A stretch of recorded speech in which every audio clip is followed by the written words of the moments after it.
Ada sebuah keyakinan tua di tanah Jawa yang jarang dibicarakan lantang. Rezeki itu bukan cuma dicari, kadang ia menagih bayaran. Tak semua warung yang ramai adalah berkah. Tak semua makanan yang lezat hanya berasal dari tangan terampil dan bumbu pilihan. Ada yang lahir dari perjanjian, dijaga makhluk gaib, dan diberi sesuatu yang jauh lebih gelap dari sekadar rasa di Pati. Ada satu warung rawon yang tak pernah sepi, warung yang selalu mengajak orang datang lagi dan lagi, bahkan ketika tubuh mereka sudah tak bernyawa. Nama warung itu Rawon Kegoen, alas kayangan, dan di balik kelezatannya ada cerita yang tidak pernah selesai.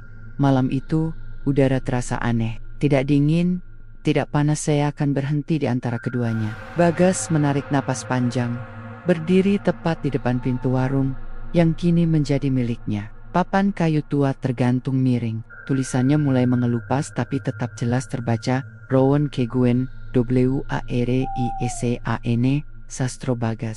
Bukan orang asli Pati, ia datang dari Semarang.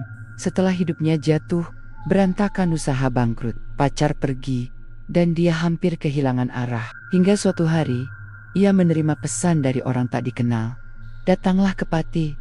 Warung ini harus punya pemilik baru. Awalnya ia mengira itu penipuan, tapi semakin diabaikan, semakin pesan itu muncul, bahkan saat ia mematikan ponsel. Akhirnya, ia datang. Warung itu sederhana, bangunan bata merah dengan lampu kuning kusam, tapi anehnya, antrean pembeli mengular sampai keluar halaman. Motor dan mobil parkir rapat seperti hajatan besar. Bagas menelan ludah. Ia baru pertama kali membuka pintu sebagai pemilik. Begitu masuk, wangi rawon itu langsung menampar hidungnya, kuat, pekat, misterius, seperti perpaduan rempah dan hujan di tanah makam. Para pembeli langsung memperhatikan Bagas, tapi bukan tatapan biasa. Mereka menatap seolah sudah mengenalnya. Seorang ibu parubaya tersenyum, bibirnya sedikit gemetar. "Ah, wis teko pemilik anyar, cocok. Ah, sudah datang pemilik baru. Cocok. Bagas hanya mengangguk kikuk. Di dapur, panci besar rawon mendidih pelan. Kuahnya hitam pekat seperti tinta, lebih gelap daripada rawon yang pernah dilihat Bagas manapun. Ia mengambil sendok sayur dan menuang ke mangkuk. Daging rawonnya empuk dengan potongan tebal, seolah direbus berjam-jam. Pelanggan langsung melahapnya tanpa basi-basi. Beberapa bahkan makan cepat, terlalu cepat seakan takut kuahnya hilang jika berhenti. Saat Bagas menghitung pembeli yang masuk, ia baru sadar sesuatu yang tak masuk akal. Tidak peduli berapa banyak rawon di sendok, panci itu tidak pernah berkurang. Ia berhenti memandangi kuah itu lama. "Mas," suara seorang pembeli memecah lamunannya. Bagas menoleh. Pria tua dengan topi caping menatapnya tanpa senyum. "Rawon iki ora mong panganan, iki rawon ini bukan hanya makanan, ini janji." Bagas mencoba tertawa tapi tawanya terdengar patah. "Janji apa, Pak?" Pria itu menunduk. "Janji sing ora iso dibatalke, janji yang tidak bisa dibatalkan." Bagas merasa bulu kuduknya berdiri. Warung makin penuh. Ada yang makan sambil tersenyum bahagia, ada yang makan sambil menangis, ada pula yang makan dalam diam seakan sedang memberikan penghormatan. Beberapa wajah pembeli tampak pucat, tapi tetap melahap rawon itu dengan nikmat tak wajar. Malam kian larut, tapi pelanggan terus berdatangan. Bahkan ketika waktu sudah melewati pukul 2 dini hari, warung itu masih ramai. Hingga Bagas menyadari satu hal, tidak seorang pun pembeli menatap jam tangan mereka. Seolah waktu berhenti, hanya ada rawon itu, dan hasrat melahapnya. Ketika antrean terakhir selesai, seorang lelaki berpakaian serba hitam melangkah mendekat. Gerakannya lambat, matanya tajam. Ia tidak memesan, ia hanya menatap Bagas seperti menilai sesuatu. Lalu ia berkata pelan, dengan logat halus khas pesisir selatan, "Orange sukses, tapi sing penting kudu kuat nampa, sing teka barengan rasa sepi. Warung ini akan sukses, tapi yang penting kamu harus kuat menerima." Yang datang bersama rasa sepi. Bagas terdiam. Lelaki itu kemudian melangkah pergi, tidak membayar, tidak melihat ke belakang. Begitu pintu warung menutup, Suasana tiba-tiba berubah sunyi. Angin berhenti, lampu bergetar pelan, dan dari arah dapur terdengar suara seperti gelombang laut menghantam karang. Bagas menoleh ke arah suara itu. Tidak ada siapa-siapa, hanya panci rawon hitam yang masih mengepulkan asap tipis, dan di permukaan kuahnya, Bagas melihat bayangan wajahnya sendiri, tetapi dengan senyum yang bukan miliknya. Pagi itu, matahari pati belum sepenuhnya naik ketika Bagas terbangun dengan kepala berat. Tubuhnya pegal seperti habis bekerja semalaman. Padahal ia ingat jelas, warung ditutup sekitar jam 3 dini hari. Ia duduk pelan, memijat pelipisnya. Warung masih sunyi, tidak ada suara pelanggan, tidak ada suara panci yang mendidih, hanya suara burung dan angin tipis yang melewati pohon bambu di luar. Bagas berjalan ke dapur. Dari kejauhan, ia bisa mencium aroma rawon padahal ia yakin sudah membersihkan panci semalam. Saat ia mendekat, jantungnya berdegup lebih cepat. Panci rawon itu penuh lagi, seakan ada yang memasaknya selama ia tidur. Bagas bergumam pelan, hampir seperti bertanya pada dirinya sendiri, siapa yang masak atau apa? Tangannya gemetar ketika memegang gagang panci. Kuahnya hitam pekat, lebih gelap dari sebelumnya, hampir seperti tinta belut. Tiba-tiba, sesuatu di pojok dapur menarik perhatian matanya. Sebuah kendi tanah liat kecil dengan ukiran huruf Jawa kuno. Bagas tidak ingat pernah melihatnya sebelumnya. Kendi itu seolah memanggilnya, berjalan mendekat. Kendi itu tertutup kain putih tipis yang sudah menguning. Saat Bagas membuka kain itu, aroma kuat kluwek bercampur bau air laut langsung menyeruak, menusuk hidung. Bagas merinjes. Di dalamnya ada banyak biji kluwek, padat, hitam, terlalu hitam. Bahkan kluwek asli sekalipun tak pernah sepekat itu warnanya. Bagas mengaduk pelan dengan tangan, dan biji-biji itu terasa dingin, bukan dingin biasa, tapi dingin seperti batu dari dalam sumur gelap. Pada bagian dalam kendi, ada tulisan yang tergores rapi, dudu panganan, iki saiseji. Ini bukan makanan, ini persembahan. Bagas menelan ludah. Perasaan takut mulai menjalar. Ia mencoba menertawakan pikirannya sendiri. Mungkin pemilik sebelumnya punya kepercayaan tertentu, pikirnya. Tapi pikirannya tidak bisa menghapus kenyataan. Semua bahan di warung ini habis selama memasak semalam kecuali kendi itu. Kendi itu tidak pernah kosong. Bagas memutuskan mencoba bereksperimen.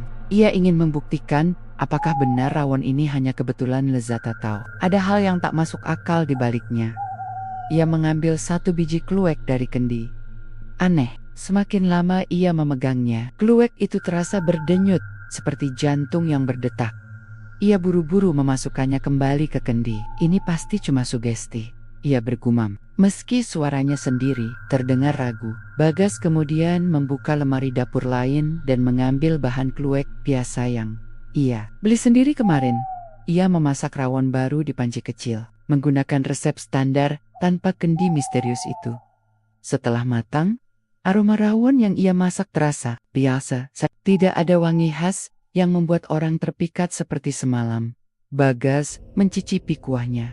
Rasanya hambar, bahkan hambar sekali, seolah rempahnya tidak bekerja. Mustahil, gumamnya. Semua bumbu lengkap, tapi rasanya kosong. Ia mencoba menambah bawang, garam, ketumbar, bahkan daun jeruk, tetap hambar.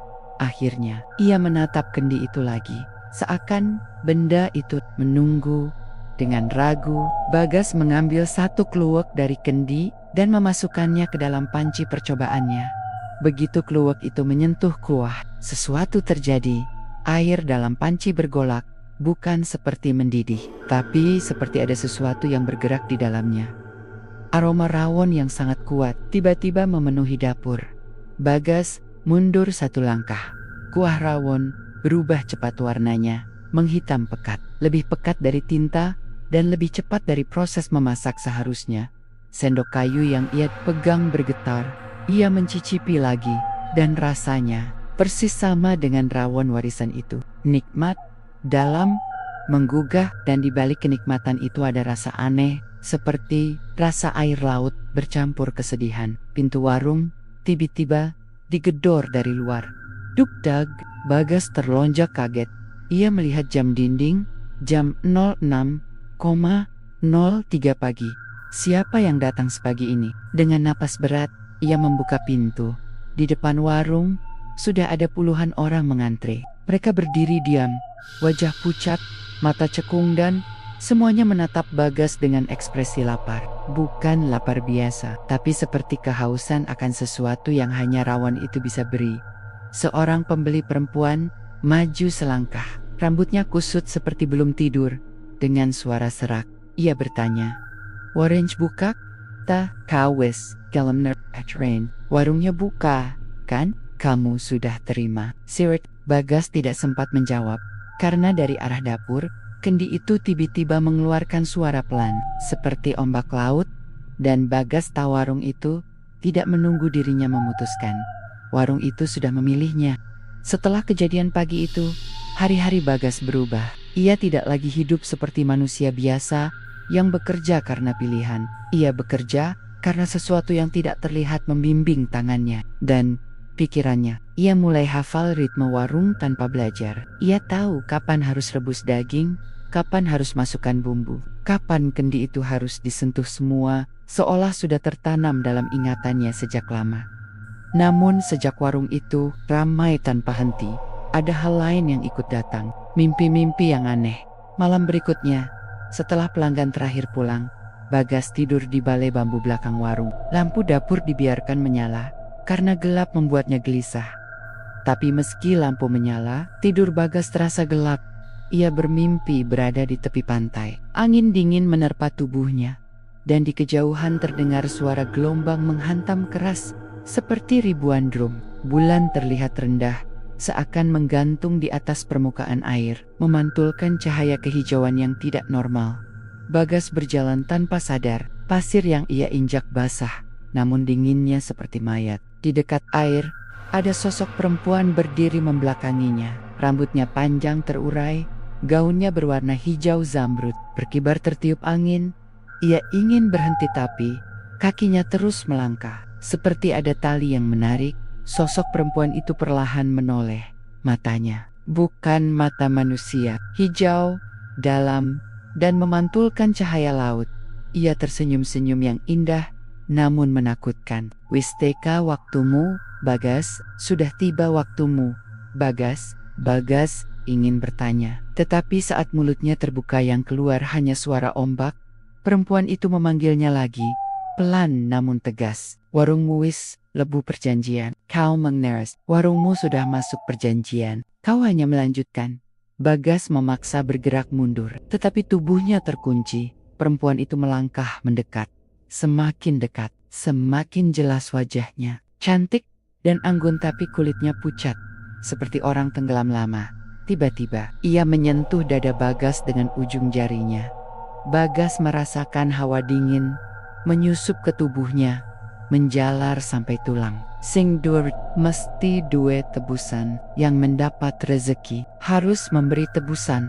Bagas ingin berteriak, tetapi suara itu tak keluar. Perempuan itu menunduk, berbisik dekat telinganya. "Nekwis melu ora ono delon met." Jika sudah masuk, tak ada jalan keluar. Bagas terbangun, nafasnya tersengal, tubuhnya gemetar. Ia masih bisa mencium bau laut.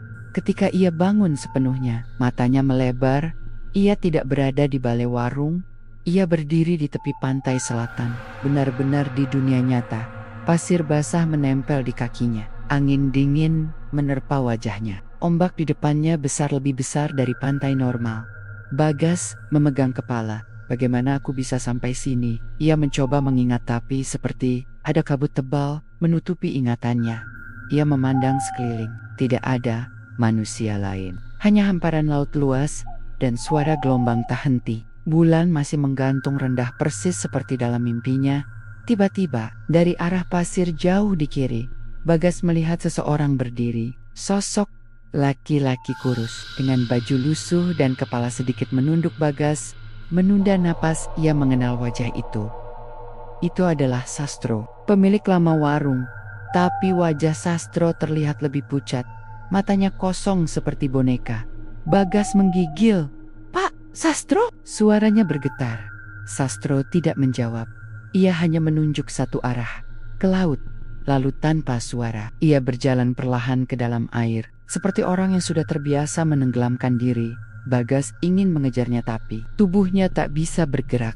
Sastro melangkah semakin dalam. Air mencapai lututnya, pinggangnya, dadanya. Saat air mencapai leher, ia menoleh sekali lagi ke Bagas, lalu tersenyum. Namun senyum itu bukan senyum manusia. Bibirnya terlalu lebar, matanya terlalu tenang. Kemudian ia tenggelam, tidak berteriak, tidak melawan, seolah ia pulang. Bagas berdiri membeku, tubuhnya seperti bukan miliknya.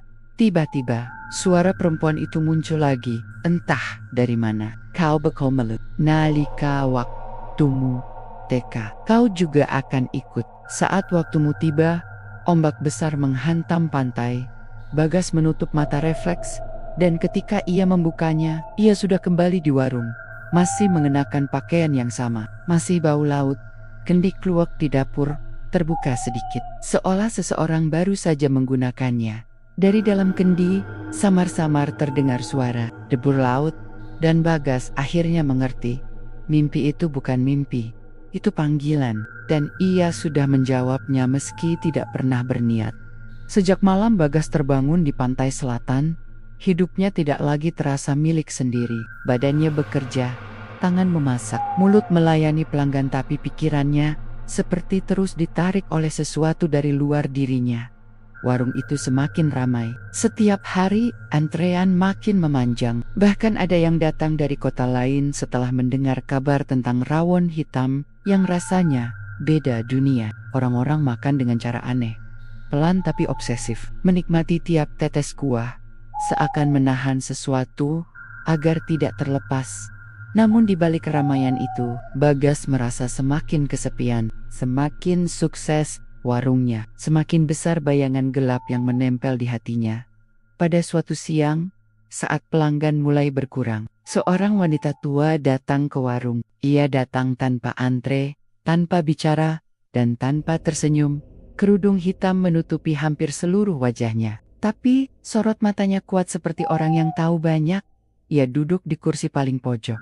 Tidak memesan apa-apa. Bagas memperhatikannya dari jauh dengan rasa tidak nyaman. Beberapa menit berlalu sebelum ia memanggil pelan, "Mas Bagas." Bagas tersentak. Ia tidak pernah memperkenalkan diri pada wanita itu, belum pernah melihatnya. Dengan hati was-was, ia menghampiri. "Ibu kenal saya?" Wanita itu tidak langsung menjawab. Ia menoleh ke arah dapur, lalu ke arah kendi tanah liat. Matanya menyipit. Jadi, kendi itu masih ada. Bagas tersentak lebih keras kali ini. "Bu, ibu tahu tentang warung ini?" Wanita itu menarik napas panjang, seperti menahan beban berat. "Aku dulu pembantu di sini. Aku melayani pemilik warung sebelum kamu. Wong iku jenenge Sastro." Nama itu membuat jantung Bagas berhenti sepersekian detik. "Aku sudah lihat beliau." Bagas berbisik di pantai. Wanita itu memejamkan mata pelan, seolah mendengar hal yang sudah ia prediksi. "Berarti kamu sudah terhubung." Bagas, "Terhubung dengan apa atau siapa?" Wanita itu menatapnya tajam. "Bukan siapa, tapi penguasa perjanjian ini." Bagas menggeleng cepat. "Saya tidak pernah membuat perjanjian apapun. Saya cuma menerima warung ini." Wanita itu tersenyum tipis, senyum iba, bukan mengejek. "Mas, di dunia gaib, penerima adalah penerus perjanjian yang duduk di posisi itu. Otomatis menggantikan yang sebelumnya." Bagas merasa perutnya mual.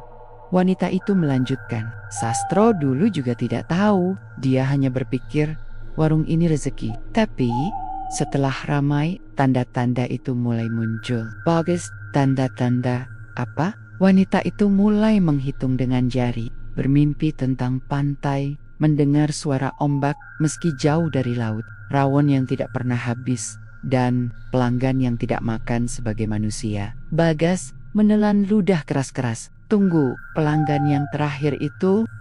Wanita itu mendekat, berbisik, "Beberapa dari orang yang datang ke warung ini bukan manusia." Bagas terdiam. Wanita itu menambahkan, suaranya nyaris seperti doa.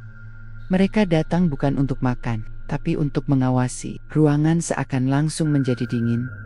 Bagas ingat beberapa wajah pelanggan yang pucat, mata cekung, macan terlalu pelan, atau terlalu cepat. Dia selama ini tidak sadar atau mungkin tidak mau sadar. Wanita itu lalu mengeluarkan sesuatu dari tas kain kecil yang dibawanya. Sebuah foto tua. Bagas mengambilnya perlahan. Di dalam foto itu, ia melihat seorang pria berdiri di depan warung. Pria itu tersenyum bangga, dan di belakangnya terlihat antrean pelanggan. Semua tampak normal. Namun ketika Bagas memperhatikan lebih dekat, ia melihat sesuatu. Sebagian pelanggan di foto itu tidak memiliki bayangan. Ada yang wajahnya buram, ada yang kakinya tidak menyentuh tanah. Bagas hampir menjatuhkan foto itu. "Bu, apa yang terjadi pada Pak Sastro?" Wanita itu menatapnya lama. Sebelum menjawab, dia menghilang. Tanpa tubuh, tanpa jejak, tanpa kubur. Hanya warung yang tetap berdiri, dan kendi itu yang tetap penuh. Bagas mengusap wajahnya dengan kedua tangan. "Lalu, apa yang harus saya lakukan?" Wanita tua itu menatapnya dengan pandangan yang tidak lagi penuh belas kasihan, tapi penuh kenyataan yang pahit. "Kamu tidak bisa keluar. Warung ini tidak memilih sembarang orang." Mazbak, ia lalu berdiri pelan dan menatap langsung ke mata Bagas. "Kamu bukan pemilik warung ini." Bagas terpaku. Wanita itu menunduk sedikit dan berbisik, "Kamu adalah bagian dari warung ini." Setelah wanita itu pergi, suasana warung terasa lebih sunyi dari sebelumnya. Meski hari masih sore, lampu warung terlihat redup seperti menjelang malam. Bagas kembali ke dapur. Kendi tanah liat itu ada di tempatnya. Diam, tapi terasa hidup. Dalam keheningan, Bagas menatap panci rawon kuahnya hitam pekat, mengkilat seperti mata makhluk malam. Dan saat ia menunduk lebih dekat, ia melihat wajah Sastro kembali di permukaan kuah itu. Wajah itu membuka mulut dan suara dari dalam rawon menggema pelan. "Sakuishe, aku saiki kau. Setelah aku, sekarang kamu." Bagas menjatuhkan sendok. Darahnya dingin. Ia belum siap menerima kebenaran itu. Tapi ia tahu, warung ini bukan tempat usaha. Warung ini adalah perjanjian. Dan ia baru saja menjadi bagian dari sesuatu yang jauh lebih tua dari usia manusia. Sejak malam di mana suara-suara asing mulai memanggil nama Arman, hidupnya tak lagi seperti manusia biasa. Warungnya makin ramai. Pelanggan tak peduli hujan deras, angin kencang, atau jarak, mereka tetap datang. Bahkan beberapa dari mereka makan seperti orang kelaparan berbulan-bulan, seakan tak bisa berhenti. Tapi tubuh Arman semakin lelah.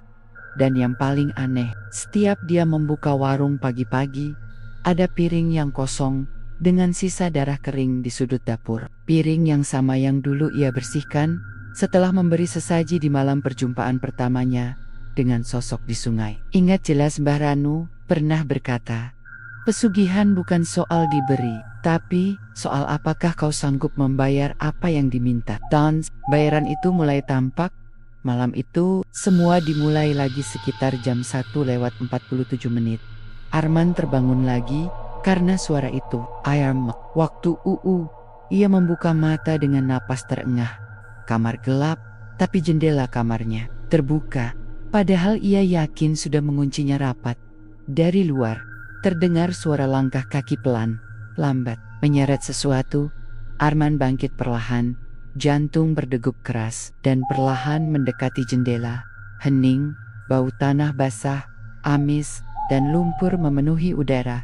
Lalu, seseorang muncul dari balik pohon jambu di halaman. Arman refleks menahan napas. Sosok itu berjalan pincang. Tubuhnya kurus, kepalanya tertunduk, dan ketika cahaya bulan menyentuh wajahnya, Arman seketika mundur beberapa langkah. Wajah itu, wajah pelanggan yang makan di warungnya sore tadi. Mata sosok itu kosong, pucat, dan mulutnya penuh lumpur seperti habis ditarik dari dasar sungai, menunjuk ke arah Arman. Lalu membuka mulutnya. Dari mulutnya, bukan suara manusia yang keluar, melainkan seperti suara air sungai yang deras dan dalam. "Sudah kenyang, sekarang giliranmu." Membrila. Arman menutup telinganya. Tubuhnya bergetar. "Pergi, aku sudah membayar." Sosok itu berhenti. Lalu perlahan mengangkat tangan, memperlihatkan lehernya yang sobek seperti teriris sesuatu. Darah mengalir perlahan. Pil, ini bukan harga yang kau bayar, ini yang kau dapat. Ia tertawa tanpa suara mulut bergerak, tapi tidak keluar suara apapun. Lalu, tubuhnya jatuh, tergeletak, dan menghilang seperti asap.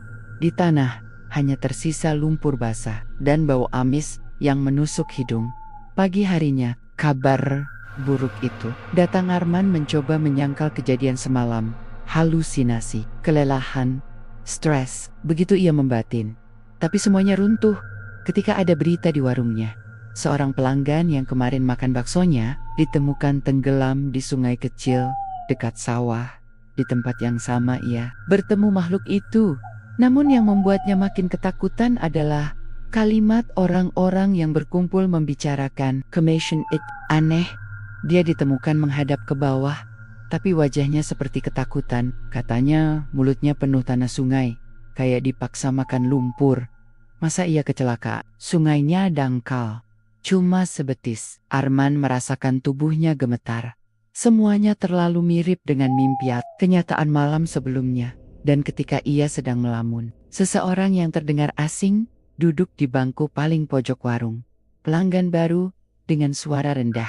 Dia bertanya, "Bakso satu yang istimewa." Arman tersenyum kaku.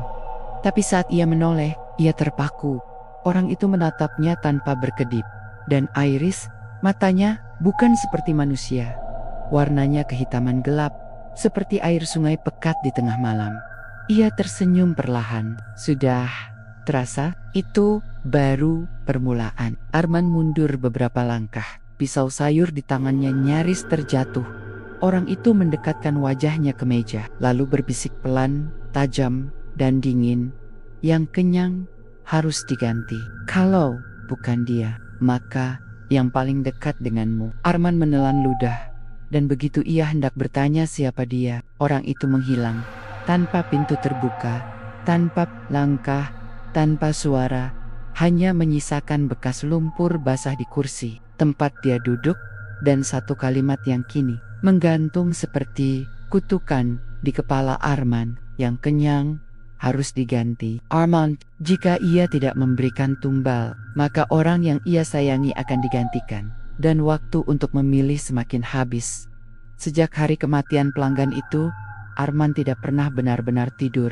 Setiap malam, suara itu kembali, kadang seperti bisikan, kadang seperti tawa pelan dari balik dapur, kadang seperti langkah kaki basah di lantai rumahnya, dan kalimat yang terus menghantuinya, yang kenyang harus diganti. Semakin hari, tekanan itu semakin nyata.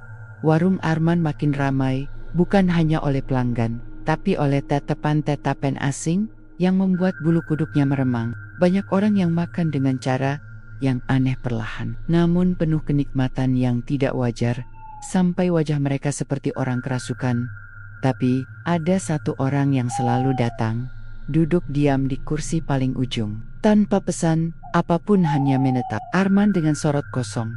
Seorang wanita tua berkerudung hitam, wajahnya pucat, jarang berkedip don setiap kali Arman tak sengaja bertemu pandang dengannya. Wanita itu tersenyum tipis, seperti tahu rahasia yang tak boleh diucapkan. Seolah berkata tanpa suara, "Kamu tidak bisa mundur lagi." Tekanan yang semakin mengerat malam itu. Setelah warung tutup, Arman duduk sendirian di dapur. Lampu menggantung di atas meja, bergoyang pelan oleh angin. Ia memegangi kepalanya. Tangannya gemetar. "Aku gak mau kayak gini. Aku cuma mau warungku sukses." Ia semakin frustasi. Dan kemudian dari sudut ruangan terdengar suara piring pecah. Arman terkejut dan berdiri spontan. Di lantai ada piring terbelah dua, dan di tengahnya ada jari manusia pucat dengan kuku panjang dan hitam. Arman menutup mulut menahan mual. Lalu suara itu datang lagi, perlahan, dalam, seolah berbicara dari dalam dinding. "Satu lagi, sebelum bulan berganti." Arman mencengkeram rambutnya. "Tidak, aku tidak mau membunuh. Jangan paksa aku." Lampu dapur berkedip keras, dan tiba-tiba seluruh ruangan menjadi gelap. Dalam kegelapan itu, ada sesuatu yang berjalan perlahan mendekatinya. Langkahnya basah, berat, menyeret sesuatu. Arman mundur sampai punggungnya menempel ke dinding. Kemudian, sebuah tangan yang pucat muncul dari kegelapan dan menyentuh pipinya. Dingin, licin, seperti tubuh yang baru diangkat dari sungai. Dan suara itu berbisik tepat di samping telinganya. Jika bukan mereka, maka keluargamu, Arman, terpaku. Jangan, kau diberi waktu. Kau memilih harga. Kau harus bayar. Suara itu menghilang, dan lampu kembali menyala seperti tidak pernah terjadi apapun. Tapi Arman tahu, dia tidak sedang berhalusinasi. Calon tumbal keesokan harinya. Arman membuka warung dengan hati yang berat. Ia tidak tahu harus bagaimana, tapi waktu semakin habis. Satu nama muncul di kepalanya tanpa ia undang. Tono, pemuda yang belakangan sering datang ke warung. Ramah, polos, dan sering membantu merapikan kursi tanpa diminta. Tono percaya Arman seperti kakak, dan mungkin karena itu ia dipilih. Arman mencoba mengusir pikiran itu, tapi semakin ia melawan. Suara itu semakin memaksa, semakin keras. Tono kenyang, Tono harus diganti. Saat Tono datang sore itu, dengan senyum tulus dan langkah ringan, Arman merasa seluruh tubuhnya bergetar. Mas Arman, kayaknya makin rame ya warungnya. Seneng liatnya. Arman hanya mengangguk, menahan rasa bersalah yang menyengat. Malam ini bantu Mas rapikan warung ya? Sekalian nemenin ngobrol. Tono mengangguk polos. Sayap Mas. Arman tersenyum. Tapi senyum itu bukan bahagia, melainkan putus asa. Malam tiba, dan rencana berjalan warung tutup pukul 10 malam. Tono sedang menyapu bagian depan. Arman berdiri di dapur, menatap pisau daging yang tergeletak di meja. Tangannya gemetar saat ia meraih gagangnya. Maaf Ton, aku nggak punya pilihan. Tapi sebelum ia melangkah, ada suara dari belakangnya. Pelan, lemah, tapi jelas Mas. Arman menoleh, dan jantungnya seolah berhenti. Tono berdiri di sana, tapi wajahnya berubah. Kulitnya pucat, matanya hitam seperti lumpur sungai, dan dari lehernya menetes air kotor. Tono tersenyum miring, bukan senyum manusia. Aku tahu, Mas. Arman menjatuhkan pisau, nafasnya tercekat. Ton, aku yang dipilih. Aku yang kenyang. Aku yang harus kembali. Tono berjalan mendekat. Di lantai, jejak kakinya meninggalkan bekas lumpur basah. Pesugihan bukan soal keberuntungan Mas, tapi soal siapa yang rela hilang. Tono meraih tangan Arman dingin seperti mayat. Sekarang, antaraku, lampu warung padam seketika, dan pintu warung terbuka sendiri, mengarah ke kegelapan luar, ke jalan, lalu ke sawah, dan akhirnya ke sungai. Itu Arman tidak lagi merasa seperti manusia yang memilih. Ia seperti ditarik oleh kekuatan yang lebih tua, lebih kelam, dan lebih lapar dari dunia ini. Ketika mereka tiba di tepi sungai, airnya bergerak tidak wajar seperti menyambut. Tono berdiri di tepi air, lalu menatap Arman untuk terakhir kalinya. Jangan berhenti memberi, atau yang akan diambil bukan lagi orang lain. Kemudian tubuhnya jatuh ke dalam air, tidak tenggelam biasa, melainkan ditarik turun dengan cepat, seperti ada tanggan-tanggan di bawah memakannya hidup-hidup. Arman hanya berdiri, gemetar, tak mampu berteriak. Dan ketika air sungai kembali tenang, suara itu berkata pelan, seolah tepat di belakangnya. Layananmu telah diterima. Sejak malam ketika Tono ditelan sungai, sesuatu berubah dalam diri Arman. Ia tidak lagi merasa seperti manusia yang memilih. Ia merasa dipilih. Warung rawon itu semakin ramai. Bahkan sebelum lampu dinyalakan dan pintu dibuka, ada yang datang dengan motor, ada yang berjalan kaki, bahkan ada yang terlihat datang dari arah yang mustahil, dari jalan pematang sawah tanpa cahaya. Mereka datang seolah ditarik aroma yang tidak bisa dijelaskan. Dan entah bagaimana, setiap kali Arman mulai memasak, kendi tanah liat di dapur akan terisi sendiri. Kluk hitam itu selalu penuh, seakan tidak pernah berkurang, meski ia gunakan berkali-kali. Dan rasanya semakin hari semakin kuat, seperti ada sesuatu yang hidup di dalamnya, seperti ada jiwa. Senyum pelanggan yang tidak manusiawi di sudut warung. Seperti biasa, Duduk wanita berkerudung hitam yang wajahnya pucat. Sejak hari itu, ia tak pernah absen. Ia tidak pernah memesan makanan, tidak pernah berbicara, hanya menatap. Namun kali ini, ketika Arman lewat untuk mengangkat piring kosong, ia tersenyum, senyum pelan, lambat, sangat tidak natural. Ravanmu sudah sempurna. Arman berhenti, tenggorokannya kering. Siapa kamu sebenarnya? Wanita itu tidak menjawab. Namun, saat ia berkedip, matanya berubah, hijau, dalam, membiru di tepinya. Seperti air laut dalam. Arman jatuh terduduk, napasnya memburu dalam kepalanya. Suara itu terdengar bukan lagi bisikan, tapi suatu perintah. Kini kamu mengerti. Kamu bukan pemilik, kamu penjaga. Di bawah warung, ada sesuatu. Berapa hari setelah itu, lantai dapur mulai mengeluarkan suara aneh seperti sesuatu yang menggaruk dari bawah. Suatu malam, suara itu semakin keras. Gert, gert, gret, seolah ada kuku panjang yang menggosok kayu lantai. Dengan tangan bergetar, Arman membuka papan lantai. Di bawahnya, bukan tanah, melainkan ruang gelap seperti sumur besar dengan air hitam yang tenang. Dan dari air itu, muncul wajah-wajah pucat. Mereka bukan utuh. Sebagian tubuh mereka seperti tercabik, sebagian seperti membusuk. Tapi mulut mereka soma-suma, bergerak dengan kalimat yang sama. Jangan berhenti, jangan berhenti, jangan berhenti. Arman menutup kembali papan lantai dengan gemetar, napasnya memburu tak beraturan. Ia mulai mengerti, warung ini tidak mengambil tumbal untuk kekayaan, warung ini makan tumbal untuk hidup. Kembali ke pantai selatan beberapa hari. Setelah itu, tubuh Arman mulai melakukan sesuatu yang tidak bisa ia kendalikan. Ia berjalan di malam hari tanpa pikir. Kadang ia sadarkan diri di sawah, kadang di pinggir jalan desa, kadang di depan sungai. Namun, malam terakhir, ia sadar di tempat yang paling ia takuti. Pantai selatan, gelombang malam itu bergulung besar, seperti makhluk raksasa yang sedang bernapas. Pasir basah menempel di telapak kakinya.